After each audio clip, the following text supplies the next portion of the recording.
Bring Color to Life is basically a celebration of color. Color being a metaphor for the inks and the great quality prints that Canon Pixma produces.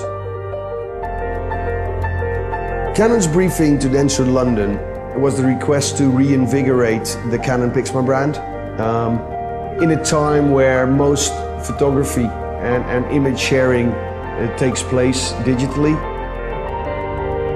Visually, this film is sound sculptures created from paint using sound frequencies to organically design these formations, these sculptures. Because we're shooting in macro at such high speed, these sculptures become something else, something you've never really seen before.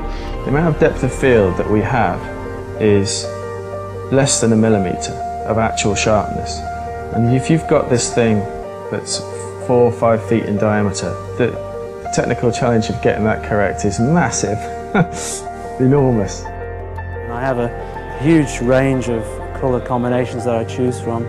You know, every time you multiply up on the colours, you magnify the number of colours exponentially almost. So that's why you can then end up with generating figures that have hundreds of shades of every colour you can imagine. And this rig, which looked very similar to a time machine or something from NASA, as we're shooting at 5,400 frames a second, the revolution on the rotating platform had to be ridiculously fast to get a sense of movement. The way it works is that we wrap a membrane around a small speaker, we place paint on top of the membrane, we put some sound through the speaker, which goes through the membrane, which hits the paint and basically makes the paint jump up. I like the abstract nature of it. You don't really have a particular scale, but it doesn't seem to be part of our real world.